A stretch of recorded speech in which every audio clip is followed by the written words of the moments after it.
किस्सा गृह पर आपका स्वागत है दोस्तों। कुछ कहानियां आपको रुलाएंगी, कुछ हंसाएंगी और कुछ आपकी रूह को हिला देंगी।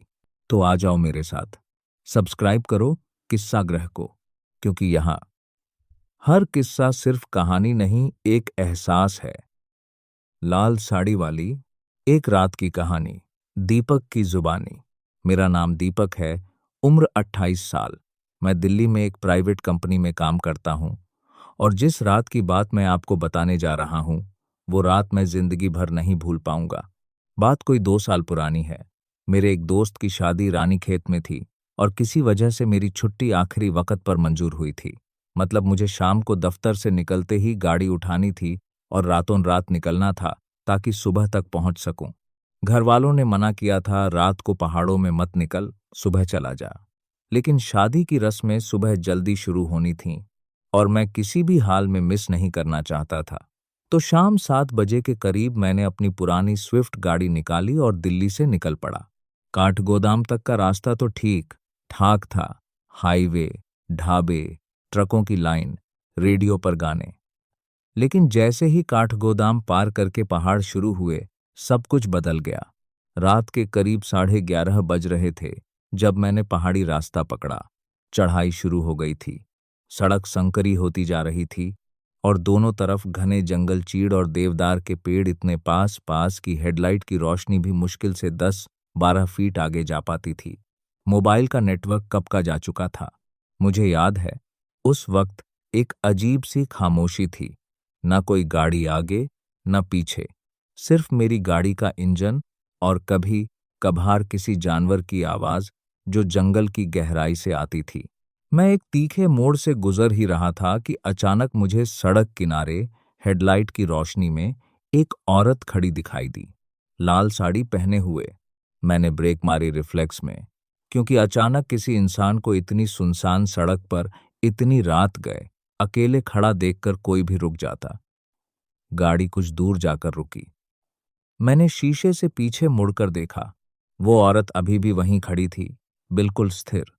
उसके बाल बिखरे हुए थे और चेहरा साफ नहीं दिख रहा था, क्योंकि वो पीठ किए खड़ी थी। मन में अजीब सा डर बैठ गया, लेकिन साथ ही इंसानी फतत भी जागी। अगर कोई मुसीबत में है तो मदद करनी चाहिए। मैंने गाड़ी की खिड़की का शीशा थोड़ा नीचे किया और आवाज दी, कोई परेशानी है? कहाँ जाना है आपको? कोई जवाब नहीं आया। वो औरत वैसे ही खड़ी रही। मैंने फिर पुकारा। तभी बहुत धीरे धीरे वो मुड़ी और जब हेडलाइट की रोशनी उसके चेहरे पर पड़ी, मेरी रूह कांप गई। उसका आधा चेहरा और गर्दन बुरी तरह जली हुई थी। काली, झुलसी हुई त्वचा, जैसे किसी ने आग में झोंक दिया हो। बाकी का चेहरा एकदम सामान्य, बल्कि कहूं तो बहुत खूबसूरत था। आंखें आंखें ऐसी थीं जैसे किसी गहरे कुएं में झांक रहा हूं। मेरे मुंह से बस इतना ही निकला, आप ठीक हैं? उसने बहुत धीमी आवाज में कहा। रानीखेत जाना है, लिफ्ट मिल जाएगी? मुझे नहीं पता क्यों मेरे दिमाग ने उस वक्त डर को नजरअंदाज कर दिया और मैंने दरवाजा खोल दिया। शायद रात की थकान, सुनसान रास्ता और इंसानी हमदर्दी तीनों मिलकर मुझसे वो गलती करवा बैठे। वो पिछली सीट पर बैठ गई। मैंने शीशे से देखने की कोशिश की, मगर पिछली सीट का हिस्सा अंधेरे में डूबा हुआ था। आपका घर रानीखेत में है? मैंने पूछा, सिर्फ खामोशी तोड़ने के लिए। हाँ, उसने कहा। आवाज में कुछ अजीब था, जैसे बहुत दूर से आ रही हो या जैसे किसी टूटे हुए रेडियो से। इतनी रात को अकेले? क्या हुआ था आपको? मैंने हिम्मत करके पूछ ही लिया, जलने के निशानों की तरफ इशारा करते हुए। कुछ देर खामोशी रही। फिर उसने कहा, बहुत साल पहले की बात है, याद नहीं अब। मुझे अजीब लगा, पर मैंने ज्यादा सवाल नहीं किए। गाड़ी आगे बढ़ती रही। तभी मुझे एक अजीब सी बात महसूस हुई। गाड़ी के अंदर का तापमान अचानक गिरने लगा था।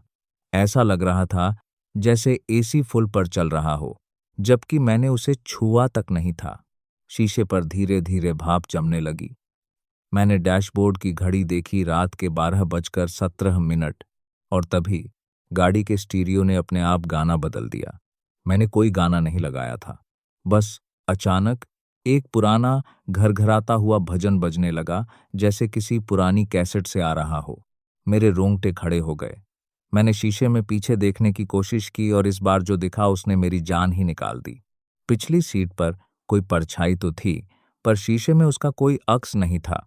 मैंने खुद को समझाया, शायद रोशनी का खेल हो, शायद मैं बहुत थका हुआ हूं, आंखें धोखा दे रही हैं। मगर दिल जानता था कुछ गड़बड़ है। आपका घर कितनी दूर है? मैंने कांपती आवाज में पूछा। बस आगे, थोड़ा और आगे, उसने कहा।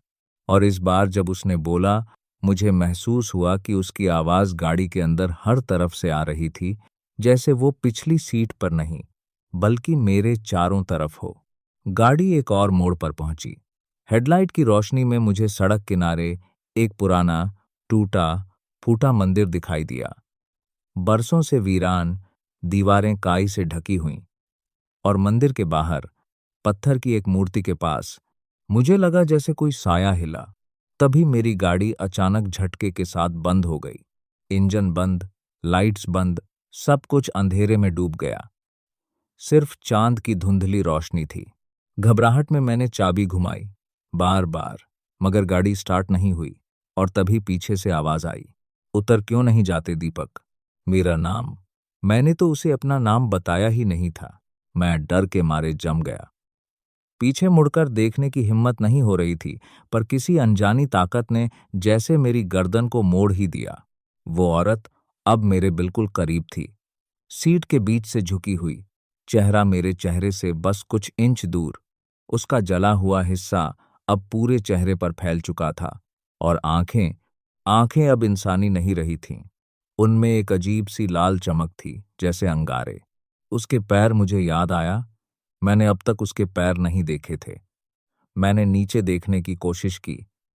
पिछली सीट के नीचे का हिस्सा अंधेरे में था, पर जो थोड़ा दिखा, उसमें पैर जमीन को नहीं छू रहे थे, उल्टे मुड़े हुए थे, एडी आगे की तरफ। मेरे मुंह से चीख निकलते निकलते रह गई। डर मत, उसने मुस्कुराते हुए कहा, और वो मुस्कान किसी इंसान की नहीं हो सकती थी। मुंह कानों तक फैल गया, दांत नुकीले और काले। मैं बस साथ चाहती हूँ। बरसों से अकेली हूं इन पहाड़ों में। मैंने कांपते हाथों से दरवाजा खोलने की कोशिश की, पर वो जाम था, जैसे किसी ने बाहर से बंद कर दिया हो। भागने की कोशिश मत करो। उसकी आवाज अब बदल चुकी थी, भारी, गूंजती हुई, जैसे एक साथ कई आवाजें मिलकर बोल रही हों। मेरे पति ने मुझे जिंदा जला दिया था, इसी रास्ते पर, 50 साल पहले, दहेज के लिए। तब से मैं यही हूं, और जो भी इस रास्ते से अकेला गुजरता है, मैं उसके साथ हो लेती हूँ। उस पल मुझे अपनी नानी की बात याद आई। बचपन में वो कहती थीं, अगर कभी रात को कोई अजीब चीज दिखे, तो हनुमान चालीसा पढ़ना बंद मत करना, चाहे कुछ भी हो जाए।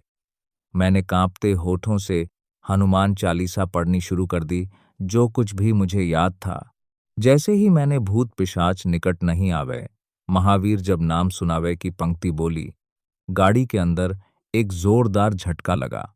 वो चीखी, एक ऐसी चीख जो इंसानी कानों के लिए बनी ही नहीं थी। शीशे चटकने लगे। मैंने आंखें बंद करके पढ़ना जारी रखा। गाड़ी हिलने लगी, जैसे कोई बाहर से उसे झकझोर रहा हो। बाहर हवा का एक तेज झोंका आया, इतना तेज कि पेड़ों की पत्तियां चरमराने लगीं। और फिर अचानक सब शांत हो गया। मैंने आंखें खोली। पिछली सीट खाली थी। दरवाजे का लॉक अपने आप खुल गया। इंजन एक झटके से स्टार्ट हो गया। हेडलाइट्स जल उठीं। मैं इतना कांप रहा था कि स्टीयरिंग पकड़ना भी मुश्किल हो रहा था, मगर मैंने हिम्मत करके गाड़ी आगे बढ़ाई और बिना पीछे देखे, जितनी तेज हो सके, उस मोड़ से निकल गया। करीब 20 मिनट बाद मुझे एक छोटा सा ढाबा दिखा, अभी भी खुला हुआ, धुंधली पीली रोशनी में। मैं गाड़ी रोककर अंदर भागा, जैसे किसी ने मुझे धक्का दिया हो। ढाबे के मालिक, एक बुजुर्ग आदमी, मेरी हालत देखकर समझ गए कि कुछ बुरा हुआ है। मैंने कांपती आवाज में सारी बात बताई। लाल साड़ी, जला हुआ चेहरा, उल्टे पैर, वो आवाज। उन्होंने एक गहरी सांस ली और कहा, बेटा, तुम बच गए। ये बड़ी बात है। ये जगह, इस मोड़ को लोग जली वाला मोड़ कहते हैं।